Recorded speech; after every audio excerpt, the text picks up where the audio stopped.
আসসালামু আলাইকুম। সন্ধে ৭টা, বাংলাদেশ বেতার, রাজশাহী।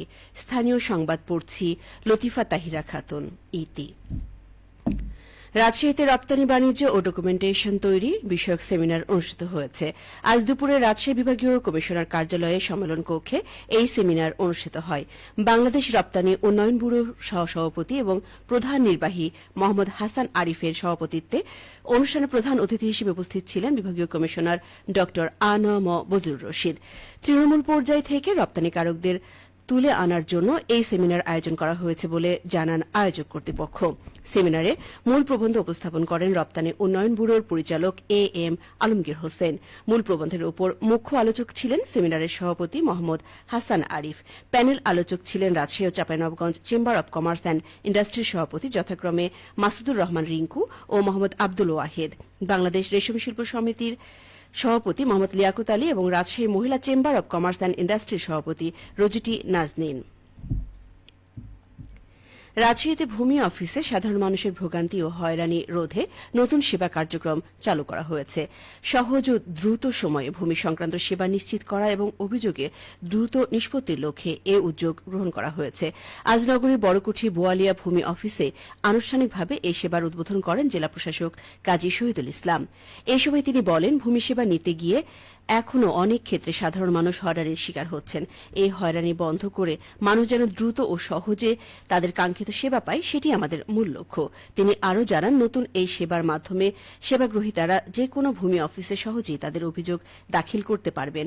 প্রতিটি অভিযোগ সর্বোচ্চ গুরুত্বের সঙ্গে বিবেচনা করা হবে এবং যথাযথ তদন্তের মাধ্যমে দ্রুত প্রয়োজনীয় ব্যবস্থা নেওয়া হবে। এতে করে হয়রানিমুক্ত পরিবেশে জনগণের কাঙ্ক্ষিত সেবা প্রাপ্তি নিশ্চিত হবে বলে আশা প্রকাশ করেন তিনি। জেলা প্রশাসক সাধারণ মানুষের মধ্যে এই সেবার বিষয়ে ব্যাপক প্রচারের আহ্বান জানান।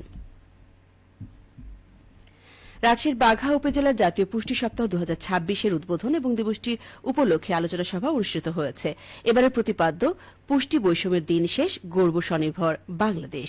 আজ স্বাস্থ্য কমপ্লেক্সের সেমিনার রুমে অনুষ্ঠানটি অনুষ্ঠিত হয়। বাঘা উপজেলা স্বাস্থ্য কমপ্লেক্স এর বাস্তবায়নে এবং জনস্বাস্থ্য পুষ্টি প্রতিষ্ঠানের আয়োজনে এই কর্মসূচি অনুষ্ঠিত হয়। অনুষ্ঠানে পুষ্টি সচেতনতা বৃদ্ধি, সুষম খাদ্য গ্রহণের গুরুত্ব এবং অপুষ্টি প্রতিরোধে করণীয় বিষয়ে আলোচনা করা হয়। অনুষ্ঠানে প্রধান অতিথি হিসেবে উপস্থিত ছিলেন উপজেলা নির্বাহী অফিসার শাম্মী আক্তার তমা। বিশেষ অতিথি হিসেবে উপস্থিত ছিলেন উপজেলা স্বাস্থ্য কমপ্লেক্সের টিএইচও ডাক্তার আসাদুজ্জামান আসাদ।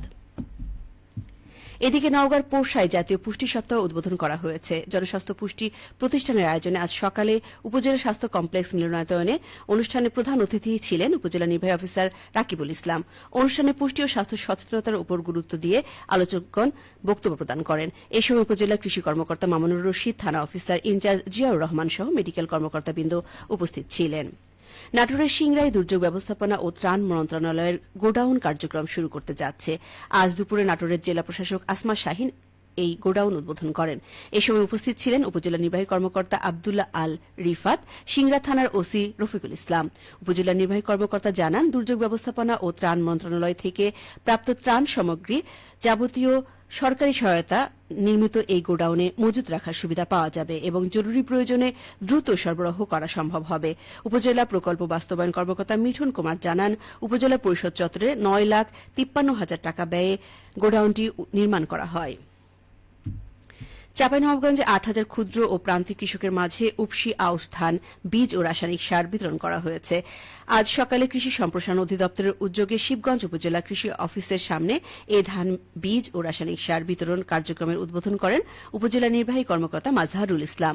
উপজেলা কৃষি কর্মকর্তা নয়ন মিয়া জানান, 2025-26 অর্থবছরে প্রণোদনা কর্মসূচির আওতায় উপসি আউশ ধান ফসল উৎপাদন বৃদ্ধির লক্ষ্যে প্রত্যেক কৃষককে 5 কেজি ধান বীজ, 10 কেজি ডিএপি ও 10 কেজি এমওপি সার দেওয়া হয়।